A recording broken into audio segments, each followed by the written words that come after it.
考场上，女孩的余光捕捉到老师经过的身影后，若有若无的腰肢扭动，随后露出了一抹转瞬即逝的羞涩，嘴角却在低头的刹那勾出了一弯暗藏凶武的笑意。那不是学生面对老师时的敬畏，而是猎手锁定猎物后充满占有欲和挑衅的凝视。他仿佛在无声宣告着，看吧，你逃不掉的。这是一段相差30岁的不伦之恋，也是男人为拯救17岁迷途少女的悲歌。当禁忌的碑文刻上17道年轮，所有的奔赴都变成了向深渊的献祭。今天我们一起来看这部极具争议的电影《白色婚礼》。故事发生在法国的一个宁静小镇上，17岁的马蒂尔有着超乎同龄人的成熟与孤傲，他仿佛是从另一个世界闯入这座小镇的精灵，与周围的一切都显得格格不入。他的眼神中时常流露出一种颓废与迷茫。他在学校里旷课迟到是常态，对学习毫无兴趣。然而这一次，索瓦老师不再选择纵容，他当着所有学生的面将他批评一番后赶出了教室。直到下课，索瓦驱车离开学校后，竟在公交站台的座椅上看到了马蒂尔的身影。此刻的马蒂尔一脸惨白，早些发现他的学生告诉索瓦，他刚才哭着哭着就晕倒了。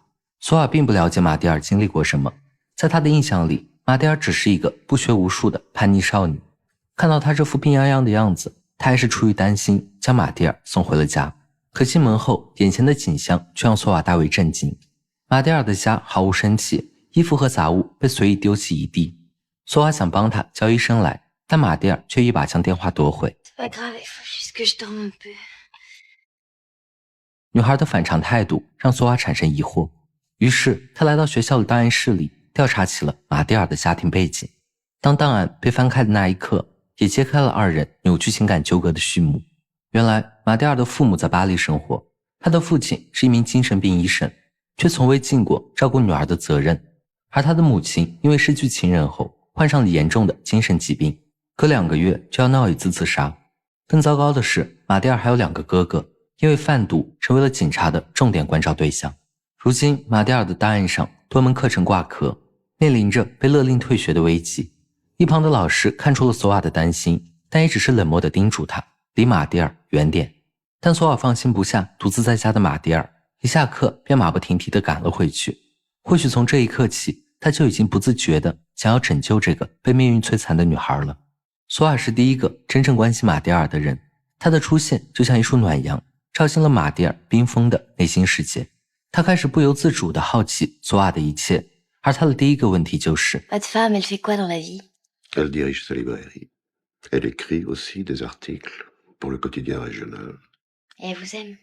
Bien sûr. Racontez pas d'histoire, je connais pas mal de couples. 突如其来的电话铃声打断了二人的交谈。电话正是索瓦的妻子打来催他回家的。索瓦告诉妻子自己会晚点回来，让他别担心自己。当晚，索瓦带着马蒂尔来到饭店，试图开导马蒂尔，驱散父母留在他心中的阴霾与恨意。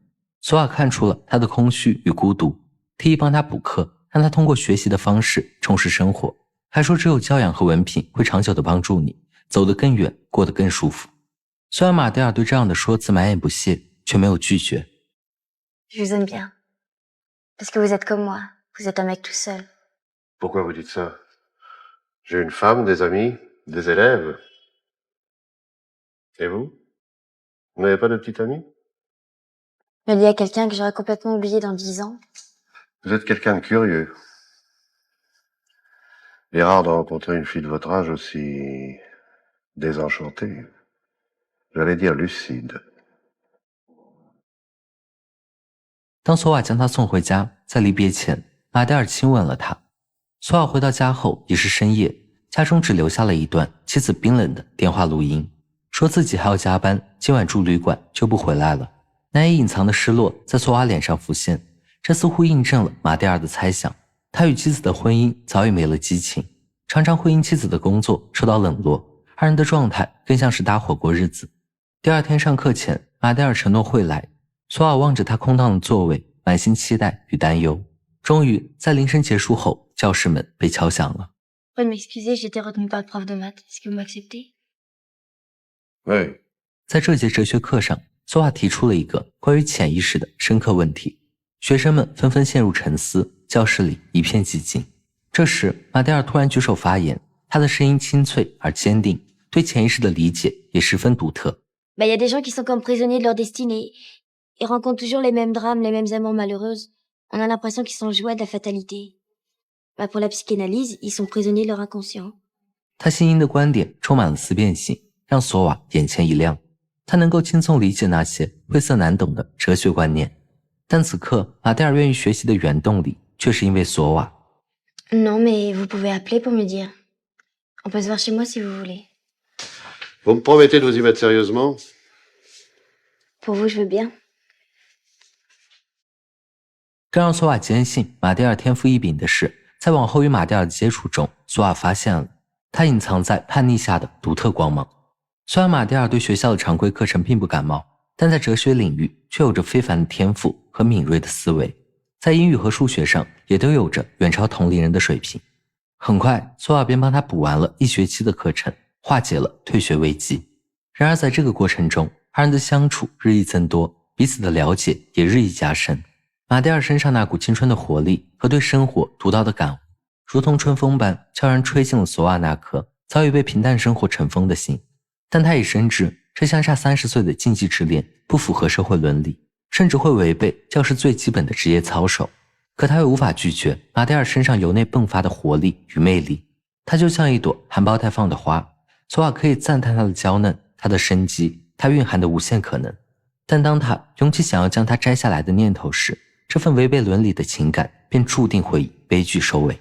同样的，索瓦对马蒂尔来说，他沉稳内敛以及对自己无微不至的关心，都让马蒂尔感受到了一种前所未有的温暖和尊重。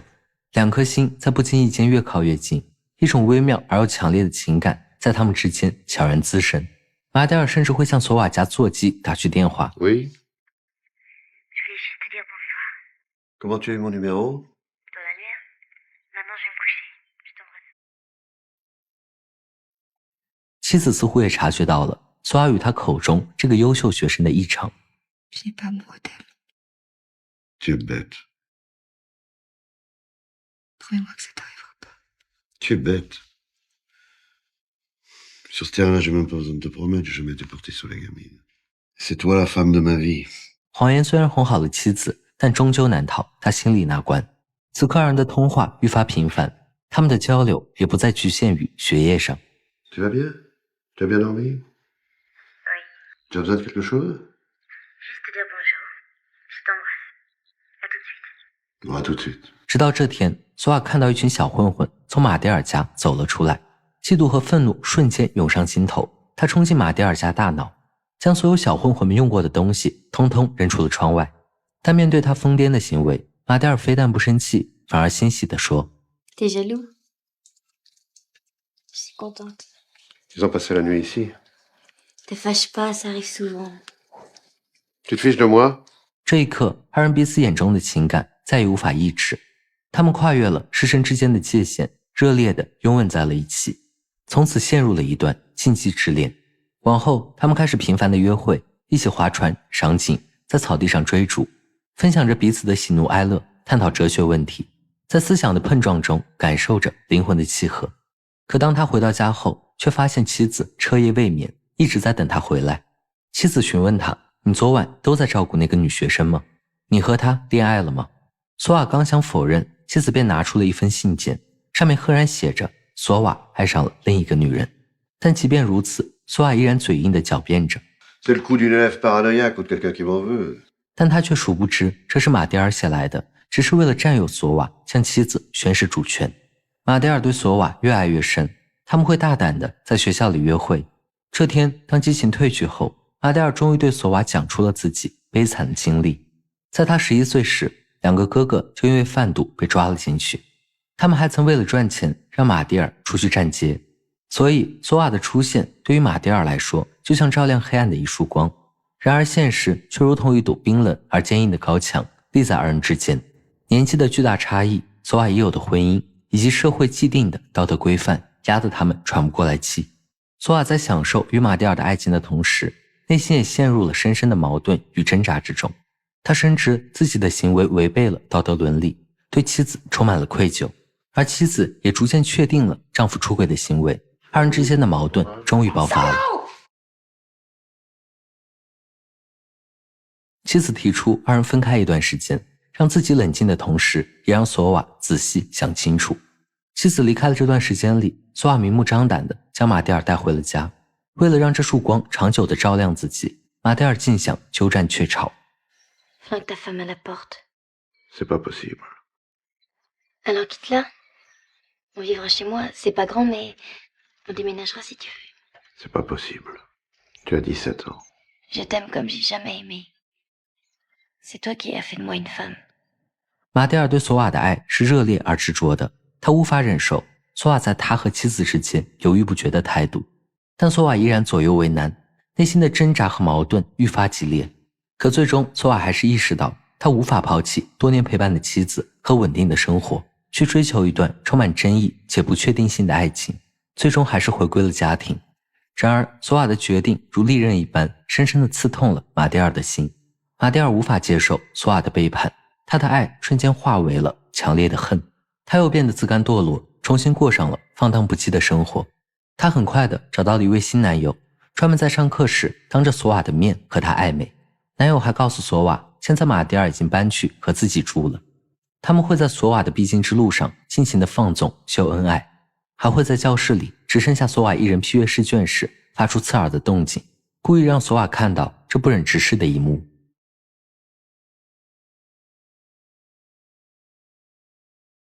Qui c'est celui-là?